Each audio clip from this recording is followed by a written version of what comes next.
తాకట్లో ఉన్న మీ బంగారాన్ని విడిపించి ఆ రోజు ఆన్లైన్ రేటుకి కొంటాం. Sharma gold company. అందరికీ నమస్కారం. నా పేరు మాధురి. మీరు చూస్తున్నది సుమన్ టీవీ నెట్వర్క్. ద్వాదశ రాసుల వారికి ఎలా ఉండబోతుందో తెలియజేయడానికి మనతో పాటు ఉన్నారు ప్రముఖ జ్యోతిష్య పండితులు బ్రహ్మశ్రీ నందిబట్ల శ్రీహరి శర్మ గురువు గారు. నమస్కారం గురువు గారు. వాగర్థ వివ సంపృక్తౌ వాగర్థ ప్రతిపత్తయే జగతః పితరౌ వందే పార్వతీ పరమేశ్వరౌ. ఆదిత్యాయ చ సోమాయ మంగళాయ బుధాయ చ గురుశుక్ర శనిభ్యశ్చ రాహవే కేతవే నమః. శృంగేరి జగద్గురు పీఠాధిపతులకి కంచి పీఠాధిపతులకి నమస్కారములు తెలియజేసుకుంటూ కార్యక్రమాన్ని ప్రారంభిద్దాం. గురుగారు, తులా రాశి వారికి ఎలా ఉండబోతుందో తెలియజేస్తారా? ద్వాదశ రాశులలో భాగంగా మే 18వ తారీఖు నుంచి 31వ తారీఖు వరకు ఈ 12 రాశుల వారికి ఏ విధంగా ఉండబోతుందో తెలుసుకునే ముందు గ్రహ సంచారం గురించి తెలుసుకుందాం. మేషంలో బుధుడు, వృషభంలో రవి, మిథునంలో గురువు, అలాగే కర్కాటకంలో కుజుడు స్తంభించి ఉండడం. 18వ తారీఖు నుంచి రాహువు కుంభంలోను, కేతువు సింహంలోని సంచారం చేస్తుండడం. మీనరాశిలో శని శుక్రుల యొక్క సంచార ప్రభావం వెరసి చూసినట్లయితే వీక్షించేటువంటి ప్రేక్షకులకి ఒక అద్భుతమైనటువంటి యోగము. రాహుకేతులు అనగా రాహుకేతుల మధ్య మొత్తము సప్తగ్రహాలు బంధింపబడి ఉండడం, కాలసర్పదోష ప్రభావము తులారాశిలో జన్మించినటువంటి వారికి ఏ విధంగా ఉండబోతుందో తెలుసుకునే ప్రయత్నం చేద్దాం. ఈ తులారాశి వారికి ప్రధానంగా ఉద్యోగ సంబంధమైన విషయాల్లో కొన్ని ఆటంకాలు ఎదురవుతాయి. ముఖ్యంగా మీరు ఎంత కష్టపడ్డప్పటికీ కూడా, ఉద్యోగంలో ఉన్నటువంటి వాళ్ళు ఎంత కష్టపడ్డప్పటికీ కూడా అధికారుల యొక్క మెప్పుని పొందలేకపోతారు. నిరుద్యోగస్తులు కాస్త గడ్డు కాలం అనే చెప్పవచ్చు. ఇక గురుబలం సంపూర్ణంగా ఉన్నటువంటి కారణం చేత ధనపరమైనటువంటి సమస్యల్ని అధిగమించగలుగుతారు. వ్యాపారంలో పెట్టుబడులు పెట్టేటువంటి వాళ్ళకి కాస్త అనుకూలంగా ఉండేటువంటి సమయంగా చెప్పవచ్చు. ముఖ్యంగా వ్యాపారస్తులకి మంచి జరిగేటువంటి అవకాశం ఉంటుంది. అయితే ఇక్కడ ప్రధానంగా చూసుకున్నట్లయితే కుజుడు దశమ స్థానంలో స్తంభించి ఉండడం, రవి అష్టమ స్థానంలో ఉండడం, ఈ గ్రహాల యొక్క ప్రభావం వలన సామర్థ్యానికి మించి పనిచేయాల్సినటువంటి పరిస్థితి ఎదురవుతుంది. ముఖ్యంగా మీకు కోపం కలిగేటువంటి సంఘటనలు ఈ తులారాశి వారికి ఎదురవ్వబోతున్నాయి. కాబట్టి సంయమనం పాటించండి, లౌక్యంతో వ్యవహరించండి. ఇక చూసుకున్నట్లయితే రాహువు కేతు యొక్క గ్రహ మార్పు అనేటువంటిది ఈ తులారాశి వారికి అనుకూలంగా ఉంటుంది. అలాగే శని కూడాను షష్టమ స్థానంలో సంచరిస్తున్నటువంటి కారణం అన్ని విధాలుగా యోగదాయకంగా ఉండేటువంటి పరిస్థితి అని మీకు చెప్పవచ్చు. ముఖ్యంగా కోర్టు సంబంధమైనటువంటి విషయాల్లో విజయం మీ సొంతం చేసుకుంటారు. అలాగే మీ ప్రత్యర్థులపై విజయాన్ని పొందే అవకాశం ఉంటుంది. అన్ని విధాలుగా ఆనందదాయకంగా ఉంటుందని చెప్పవచ్చు. ఒక్క రవి కుజగ్రహ ప్రభావమే అనుకూలంగా లేదు, మిగతావన్నీ కూడాను సంపూర్ణంగా యోగదాయకంగా ఉన్నాయి అని చెప్పవచ్చు.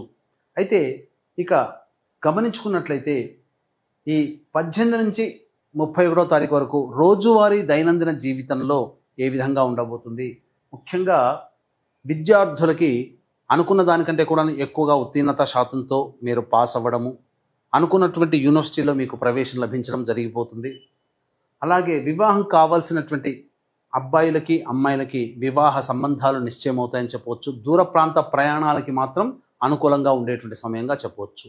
ఇక వీక్షించేటువంటి ప్రేక్షకులకి గమనిక, ఈ నెల 22వ తారీఖు రోజున హనుమత్ జయంతి సందర్భంగా శని మారినాడు, రాహువు కేతువు గురువుగా మారినాడు. కాబట్టి ముఖ్యంగా ద్వాదశ రాశుల వారికి సంబంధించి జాతకరీత్యా విద్య, వివాహ, ఉద్యోగ, దాంపత్య, అనారోగ్య సమస్యల నివారణకి, ఇక ముఖ్యంగా కుంభమీన మేష మిథున కర్కాటక సింహ వృశ్చిక ధనుస్సు రాశుల్లో జన్మించినటువంటి వారికి దోష పరిహారార్థమై ఈ సంబంధించినటువంటి సర్వదోష నివారణ పూజలు, హోమాలు జరిపించి శక్తిపాతము చేయబడినటువంటి శంకరుంగలి మాల అనేటువంటిది మీకు అందివ్వడం జరుగుతుంది. అలాగే సరస్వతి నది పుష్కరాల సందర్భంగా 26వ తారీఖు సోమవతి అమావాస్య విశేషమైనటువంటి రోజున భర్త వైపు 3 తరాలు, భార్య వైపు 3 తరాల్లో మరణించినటువంటి వారి ఆత్మతృప్తి కోసం పిండ ప్రదాన కార్యక్రమం కాళేశ్వరంలో జరిపించడం జరుగుతుంది. అలాగే ఈ అమావాస్య సందర్భంగా గోకర్ణ క్షేత్రంలో కర్ణాటకలో తండ్రి వైపు 6 తరాలు, తల్లి వైపు 3 తరాల్లో ఏవైనా దుర్మరణాలు కనుక ఉంటే వాటిని పితృశాపాలు, స్త్రీ శాపాలు, సర్పశాపాలుగా చెప్పబడతాయి. వీటి ప్రభావం వలన అనుకున్నటువంటి పనులు ఏవి కూడాను ముందుకు సాగవు. కావున అన్ని విషయాల్లో విజయం పొందడం కోసమే ఈ శాప నివృత్తి పితృదోష నివారణ కార్యక్రమాలు అనేటువంటివి జరిపించడం జరుగుతుంది. అవకాశం ఉన్న వాళ్ళు వీటి వివరాలు కార్యక్రమ తదనంతరం కాంటాక్ట్ చేసి మీరు పూర్తి వివరాలు తెలుసుకోవచ్చు. ఇక రోజువారీ దైనందిన కార్యక్రమాల్లో చూసుకున్నట్లయితే ఈ తులారాశిలో జన్మించినటువంటి వారికి 18, 19, 20వ తేదీల్లో వాహనాన్ని నడిపేటప్పుడు జాగ్రత్తలు పాటించాలి. గృహోపకరణాలు, వాహన మరమ్మతులకి ఎక్కువగా ధనము ఖర్చు అవుతుంది. తల్లిగారి ఆరోగ్యం పట్ల శ్రద్ధ వహించాల్సినటువంటి పరిస్థితి. ఏదైనా కానీ సంబంధించినటువంటిది ఎక్కువగా కష్టములు అనేటువంటివి కలుగుతాయి. ధనము కూడా ఖర్చు అవుతుంది. ఇక 21, 22వ తారీఖుల్లో మీ ఆరోగ్యం పట్ల శ్రద్ధ వహించాల్సినటువంటి పరిస్థితి. ఖర్చులు కూడా ఉంటాయని చెప్పవచ్చు. ఏదైనా కానీ ప్రశాంతత లేని జీవితాన్ని పొందుతారు. ఇక 23, 24, 25, 26వ తారీఖులో కనుక చూసుకున్నట్లయితే అన్ని విధాలుగా ప్రత్యర్థులపై విజయం సాధిస్తారు. నిరుద్యోగస్తులకి ఈ 2 రోజుల్లో, ఈ 4 రోజుల్లో మీకు ఉద్యోగం లభించే అవకాశాలు గోచరమవుతున్నాయి. ఆదాయానికి మించిన ఖర్చులు ఉన్నప్పటికీ కూడాను అన్ని విధాలుగా సర్దుబాటు చేసుకుంటారు. ఆనందకరమైన జీవితాన్ని పొందుతారు అని చెప్పవచ్చు. ఇక 27, 28వ తారీఖుల్లో మానసికమైనటువంటి ఆందోళన అధికంగా ఉంటుంది. ఉద్యోగస్తులకైతే ఒళ్ళు దగ్గర పెట్టుకొని ప్రవర్తించాల్సినటువంటి పరిస్థితి. తోటి ఉద్యోగస్తులతో కానీ ఉన్నతాధికారులతో కానీ వాగ్వివాదాలు జరిగే అవకాశాలు గోచరమవుతున్నాయి. ఖర్చులు కూడా అధికంగా ఉంటాయని చెప్పవచ్చు. 29, 30వ తారీఖులో కనుక చూసుకున్నట్లయితే సంతాన మూలకంగా విభేదాలు, ఖర్చులు, సమస్యలు పెరుగుతాయి.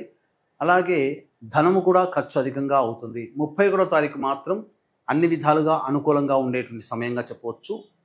రాబడి అధికంగా ఉంటుందని చెప్పవచ్చు. మరి ఈ పక్షంలో మరి తులారాశిలో జన్మించినటువంటి స్త్రీలకు ఎలా ఉండబోతుందో తెలియజేస్తారా? ఈ యొక్క తులారాశిలో జన్మించినటువంటి మహిళలకి ప్రధానంగా పెద్దలతో సమస్యలు అధికమవుతాయి. ఇంటి పెద్దలతో జాగ్రత్తగా వ్యవహరించాల్సినటువంటి పరిస్థితి. ధనపరమైనటువంటి సమస్యలు తీరినప్పటికీ కూడా మానసికమైనటువంటి ఆందోళన అధికంగా ఉంటుంది.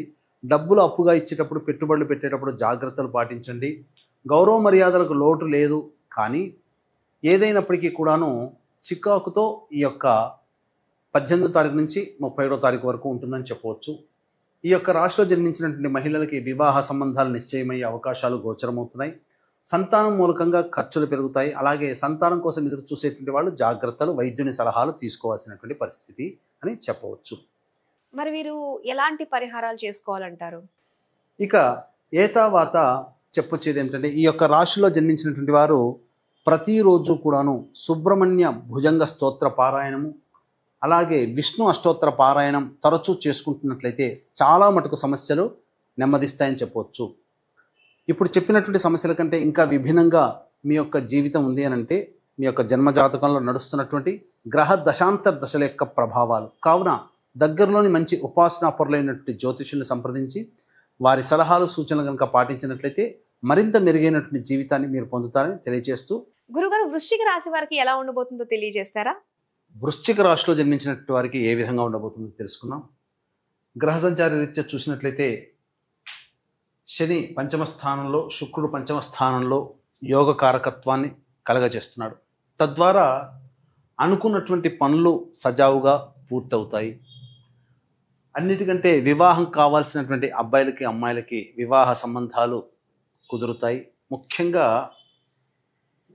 పొరపచ్చాలు వచ్చి దూరంగా ఉన్నటువంటి వ్యాపార భాగస్వాములు కావచ్చు, జీవిత భాగస్వాముల వారు కావచ్చు, మళ్ళీ ప్రయత్నం చేస్తే దగ్గరయ్యే అవకాశాలు ఈ వృశ్చిక రాశిలో జన్మించినటువంటి వారికి గోచరమవుతున్నాయి.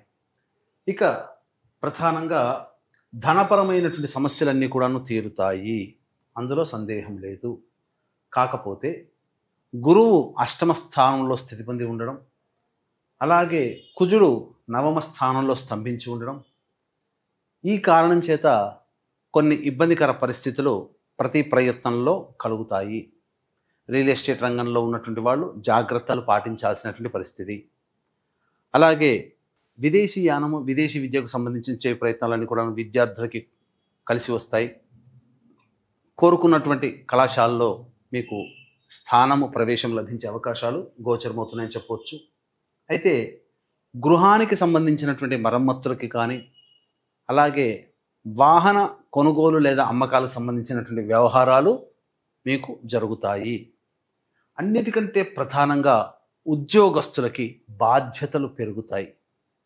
ఎక్కువ సమయం పని చేయాల్సి రావడము, ఒత్తిడికి లోనవ్వడము, అలాగే సకాలంలో పని పూర్తి చేసుకోలేకపోవడం వల్ల శారీరక శ్రమ, మానసిక ఒత్తిడి అధికంగా ఉండడం. కాబట్టి మనస్సుని ప్రశాంతంగా ఉంచుకునే ప్రయత్నం చేయండి. ఎందుకంటే ఒత్తిడులు అధికంగా ఉండడం వల్ల ఏ రంగంలో వారికైనా, వృత్తి వారికైనా, ఉద్యోగమైనా, వ్యాపారస్తులకైనా ఒత్తిడులతో ఈ యొక్క 31వ తారీఖు వరకు కాలం కొనసాగుతుంది. అలాగే ప్రధానంగా చూసుకున్నట్లయితే ఏతావాత కాలసర్పదోష ప్రభావం కూడా ఈ వృశ్చిక రాశి వారికి కొంత ఇబ్బందికర పరిస్థితులు కొని తెచ్చుకొని వస్తాయి. కాబట్టి జాగ్రత్తలు పాటించాల్సినటువంటి పరిస్థితి. అన్ని రంగాలలో ఉన్నటువంటి వాళ్ళకి ప్రధానంగా మిశ్రమమైనటువంటి ఫలితాలు కలుగుతాయి. ఈ యొక్క వృశ్చిక రాశిలో జన్మించినటువంటి వారికి 18వ తారీఖు నుంచి 31వ తారీఖు వరకు రోజువారీ పద్ధతిలో ఏ విధంగా ఉండబోతుందో తెలుసుకుందాం. ముందుగా వీక్షించేటువంటి ప్రేక్షకులకి గమనిక, ఈ 22వ తారీఖు రోజున హనుమత్ జయంతి సందర్భంగా జాతకరీత్యా కలుగు విద్య, వివాహ, ఉద్యోగ, దాంపత్య, అనారోగ్య సమస్యల నివారణకి, అలాగే మేష, మిథున, కర్కాటక, సింహ, కన్య, వృశ్చిక, ధనస్సు, కుంభ, మీన రాశిలో జన్మించిన వారికి శనిదోష పరిహారార్థమై శనీశ్వర హోమముతో పాటుగా సర్వదోష నివారణ పూజల హోమాలు జరిపించి శక్తిపాతము చేయబడినటువంటి శంకరుంగలి మాలని మీకు అందివ్వడం జరుగుతుంది. అలాగే ఈ సరస్వతీ నది పుష్కరాల సందర్భంగా 26వ తారీఖు సోమవారము అమావాస్య, సోమవతి అమావాస్య సందర్భంగా భర్త వైపు 3 తరాలు, భార్య వైపు 3 తరాల్లో మరణించిన వారి యొక్క ఆత్మతృప్తి కోసం పిండ ప్రదాన కార్యక్రమం జరిపించడం జరుగుతుంది. అలాగే 27వ తారీఖు రోజున అమావాస్య ఉన్నది కాబట్టి ఆ సందర్భంగా జాతకరీత్యా అనేక సమస్యలు ఎదుర్కొని ఆ సమస్యల పరిష్కారం కాలేకుండా ఇబ్బందులు పడుతున్నటువంటి వాళ్ళకి, విజయాలు పొందలేకుండా ఇబ్బందులు పడుతున్నటువంటి వాళ్ళకి, ముఖ్యంగా తండ్రి వైపు 6 తరాలు, తల్లి వైపు 3 తరాల్లో ఏవైనా దుర్మరణాలు కనుక ఉన్నట్లయితే ఆ యొక్క ఆత్మఘోష నివృత్తికి పితృదోష నివారణ పూజల హోమాలు అనేటివి జరిపించడం జరుగుతుంది. అవకాశం ఉన్న వాళ్ళు వీటి వివరాలు కార్యక్రమం తదనంతరం కాంటాక్ట్ చేసి పూర్తి వివరాలు తెలుసుకోవచ్చు. ఇక 18, 19, 20 తారీఖుల్లో ఇతరుల యొక్క సహాయ సహకారాలు ఉండడం వలన సమస్యలన్నీ కూడాను పూర్తి చేసుకుంటారు. ధనము చక్కగా అందుబాటులోకి వస్తుంది. ఖర్చులు అన్నీ కూడాను వెళ్ళదీసుకోగలుగుతారు. అన్ని విధాలుగా ఆనందదాయకంగా ఉంటారు. సంతోషకరమైన జీవితాన్ని పొందుతారని చెప్పొచ్చు. ఇక 21, 22 తారీఖుల్లో వాహనాన్ని నడిపేటప్పుడు జాగ్రత్తలు పాటించాలి. గృహోపకరణాలు, వాహన మరమ్మతులకి ఖర్చులు అధికంగా అవుతాయి. తల్లిగారి ఆరోగ్యం పట్ల శ్రద్ధ వహించాల్సినటువంటి పరిస్థితి. సంతోషం లేని లైఫ్ని ఈ 21, 22 తారీఖులో పొందుతారని చెప్పవచ్చు. ఇక 23, 24 తారీఖులో కనుక చూసుకున్నట్లయితే శారీరక శ్రమ అధికంగా ఉంటుంది. మానసికమైన ఆందోళన కూడా అధికంగా ఉంటుంది. అనారోగ్యం చేసే లక్షణాలు ఉంటాయి కాబట్టి జాగ్రత్తలు పాటించండి. అన్ని విధాలుగా ప్రశాంతంగా ఉండడానికి ప్రయత్నం చేయండి. ఇక 25, 26, 27, 28 తారీఖుల్లో నిరుద్యోగస్తులకి ఉద్యోగం లభించే అవకాశం గోచరమవుతుంది. ధనపరమైనటువంటి సమస్యలు తీరుతాయి. ఖర్చులకు మించిన ఆదాయం లభించడం ద్వారా అన్ని రకాలుగా సంతోషంగా ఉంటారని చెప్పవచ్చు. ఇక 29, 30, 31 తారీఖుల్లో ముఖ్యంగా జాగ్రత్తలు పాటించండి. ఖర్చులు అధికంగా ఉంటాయి. మనస్సు ప్రశాంతంగా ఉండదు. ఒక ఆందోళనగా ఉంటుంది. ఏదో ఒక జిగ్జాగ్ లాగా ఉంటుంది. ఏ పని చేయాలన్నా సంతోషముగా ఉండదు. కాబట్టి జాగ్రత్తలు పాటించండి. మరి స్త్రీలకు ఎలా ఉండబోతుంది అంటారు? ఈ వృశ్చిక రాశిలో జన్మించినటువంటి మహిళలు ఎక్కువగా బాధ్యతలు తీసుకోకుండా ఉంటేనే మేలని గమనించాలి. ఎందుకనంటే మీ మీద అప్పటికప్పటికి ప్రేమను కురిపించి మీతో మంచిగా ఉంటూ మీ చేత ఎక్కువగా పనులు చేయించుకుంటారు. కాబట్టి అటువంటి విషయాల్లో అటువంటి వ్యక్తుల పట్ల జాగ్రత్తలు పాటించండి. ముఖ్యంగా సంతానము మీకు ఆనందకరమైనటువంటి వార్తలు కలగచేస్తారు. అనగా ఏంటి? సంతానం యొక్క అభివృద్ధి, సంతానం యొక్క పెరుగుదల, వాళ్ళ యొక్క జీవితంలో మంచి సాధించడం మీకు కొంత సంతోషాన్ని, ఆనందాన్ని కలగజేస్తుంది. ఇక అన్నిటికంటే ముఖ్యంగా వివాహం కావాల్సినటువంటి అమ్మాయిలు బాగా కష్టపడితే తప్ప సంబంధాలు కుదిరే అవకాశం ఉండదు. సంతానం కోసం ఎదురు చూసేటువంటి మహిళలకి చక్కటి సంతాన ప్రాప్తి కలుగుతుంది. ముఖ్యంగా వృత్తిలో మరియు వ్యాపార రంగంలో ఉన్నటువంటి మహిళలు ధనపరమైనటువంటి విషయాల్లో జాగ్రత్తలు పాటించండి. ఉద్యోగస్తులు, ఉద్యోగినులు ఎవరైతే ఉంటారో మహిళలు, వాళ్ళు కొత్త ఉద్యోగం కోసం వెతుకోవడం కంటే ఉన్న ఉద్యోగంలోనే కనుక ఉన్నట్లయితే చాలా మటుకు ప్రశాంతంగా జీవిస్తారు. ఎందుకంటే సమయం అనుకూలంగా లేదు అని గమనించగలరు. వీళ్ళు ఎలాంటి పరిహారాలు చేసుకుంటే ఆపదల నుంచి గట్టెక్కచ్చు అంటారు? ఈ యొక్క వృశ్చిక రాశిలో జన్మించినటువంటి వారికి సమస్యలు కలిగినప్పుడు ఆ సమస్యల పరిష్కారం కోసం ప్రతిరోజు దత్త అష్టకం, కాలభైరవాష్టక పారాయణం రోజుకి 3 సార్లు పఠించండి. ఇప్పుడు చెప్పినటువంటి సమస్యల కంటే ఇంకా విభిన్నంగా మీ యొక్క జన్మ జాతకాలు కనుక ఉన్నట్లయితే మీ జీవితంలో నడుస్తున్నటువంటి దశాంతర దశల ప్రభావాలు కావున దగ్గరలోని మంచి ఉపాసనా పరులైనటువంటి జ్యోతిషుని సంప్రదించి వారి సలహాలు సూచనలు పాటించండి.